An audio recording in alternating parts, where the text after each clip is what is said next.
Welcome to Airborne Flight Training. Coming up on this week's episode, Elixir Aircraft makes another sale to Airbus Flight Academy Europe.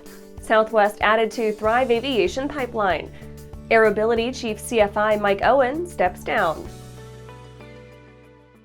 And I'm your host, Holland Lee. Welcome to Airborne Flight Training, a weekly program dedicated to future aviators and aviation professionals. Airborne Flight Training is brought to you in part by King Schools. King Schools has been leading the effort in producing expert aviation training programs and computer-based learning software for nearly 50 years. Find out why pilots love King teaching at kingschools.com. Now let's get into today's stories. Elixir Aircraft makes another sale to Airbus Flight Academy Europe. Elixir Aircraft sold a handful of brand new 4th-generation Part 23 aircraft to Airbus Flight Academy Europe, highlighting their approved all-glass cockpit. The new EASA-certified flight deck layout allows the French concern to offer customers an affordable but still sufficiently future-forward product for the training market. The 100-horsepower Elixir isn't a fire breather by any means, but it makes for a tractable, tame learning companion as future airline pilots learn the ins and outs of aircraft operation. Airbus Flight Academy Europe sees its new Elixirs as an easy, achievable way to reduce carbon emissions in the course of their normal operations, adding another 4 planes to their order books. Those next aircraft are slated for delivery in 2024, not too surprising given Elixir's lofty production goals. At the moment, Elixir Aircraft has more than 80 firm orders on hand and pre-orders for at least 200 more. They have expanded into 2 production sites in their homeland, one a larger 23,000 square foot facility, and the other a more modest 9,000 square foot locale. And after the break, Turtle Beach releases VelocityOne Flightdeck. Well, hello, fellow pilot. I'm John King. And I'm Martha King. You know, we've all had our flying lives disrupted lately. Well, King Schools is here to help you stay up to date with courses that you can access on your desktop, iPad, or iPhone. If you'd like a refresher or just want to expand your aviation horizons, we have a course for you. So head over to kingschools.com/Rusty today for details. I'm currently using the Hartzell Talon, by far the best aerobatic propeller ever come out. I use the Trailblazer. It adds performance to the Super Decathlon and dependability, and it's rugged.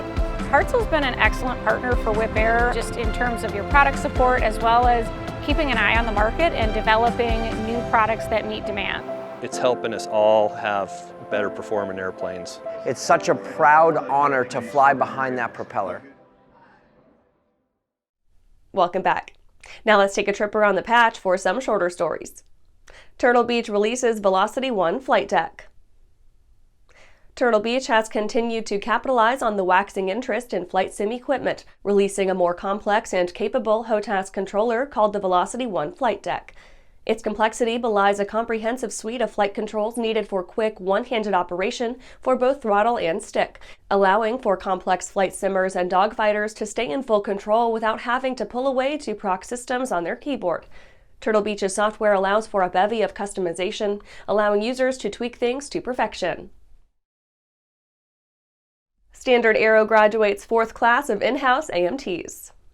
StandardAero graduated their 3rd and 4th classes from their in-house aviation mechanic training program, sending 25 new employee students at their Port San Antonio, Texas location. The graduation was celebrated at the Boeing Center at Tech Port, showing the invited friends and family around the place. Reps from the company, City of San Antonio, and Port San Antonio were in attendance, as is often the case when job creation is happening in the vicinity. Russell Ford, chairman and CEO of StandardAero, flew in from the company's headquarters to speak. Air Inuit pilots file notice to open contract negotiations. Air Inuit pilots represented by ALPA served notice to Air Inuit management recently of its intention to open contract negotiations for the pilot group's new collective agreement.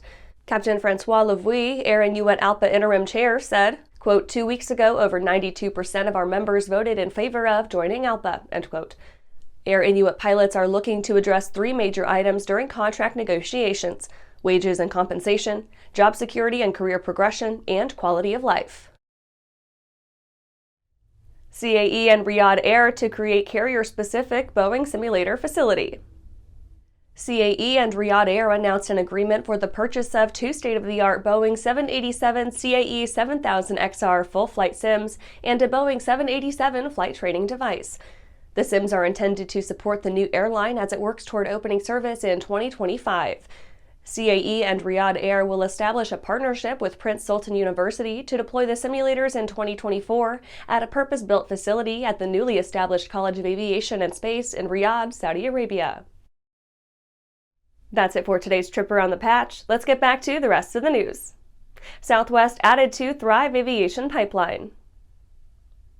Thrive Aviation announced a new partnership with Southwest Airlines, allowing graduates to head into the carrier's Destination 225-degree Pilot Pathways program. The program works in the usual cadet program manner, with students working their way through their ratings, instructing, and time building in order to become a first officer in as little as 4 years. Those timelines are always subject to student loads, however, and time building is always the name of the game. CEO Curtis Edenfield said, quote, "As a Southwest Airlines alum, this partnership has an entirely different meaning. It's certainly a full-circle moment for me. The program catalyzes a new pilot's aviation career, offering them mentorship, training, and the opportunity to build the needed hours. This partnership is a testament to our shared vision of culture and innovation." Lee Kinnebrew, Vice President of Flight Operations at Southwest Airlines, said, quote, "Southwest is excited to welcome Thrive Aviation to our Destination 225-degree Pilot Pathways program as a new partner in our cadet pathway. The program aims to support and inspire pilots interested in joining Southwest as a first officer, and we look forward to working with cadet candidates as they build flight experience." End quote. And after these messages, Aerobility Chief CFI Mike Owen steps down. If it looks good, it usually flies good. The Bristol series of aircraft is proof of that. Furthering their legacy of safety and efficiency, Bristol is proud to feature the Rotax 915 IS Turbo in the current lineup of aircraft. The 915 IS Turbo power plant offers more power than ever before in a light sport aircraft. Learn more about Bristol at www.sportflyingusa.com.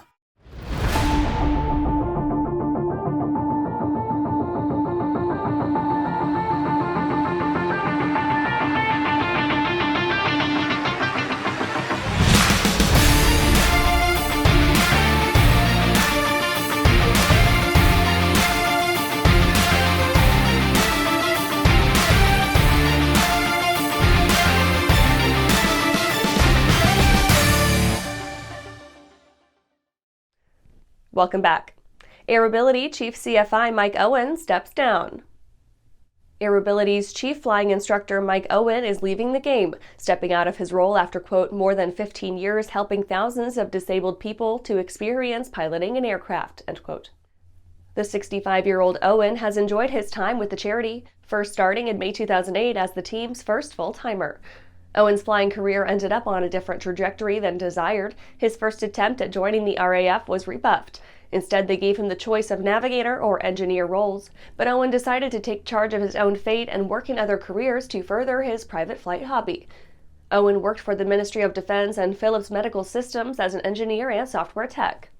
Owen said his time with Aerobility was superb. Quote, "The challenge of working with so many people on a really individual basis and helping them to learn to fly has been one of the greatest benefits of this job. In this role, you find out so much about people, their strengths and their weaknesses, and what really motivates them," end quote. Owen won't be out of the cockpit for good, though. His retirement as Chief Flying Instructor won't prevent him from showing up as a part-timer, however often he feels up for it. And that's our show for today. You can catch episodes of Airborne on YouTube, Roku, or Fire TV. Just search for Aero-News or Airborne, and don't forget to follow us on social media. Thanks for watching!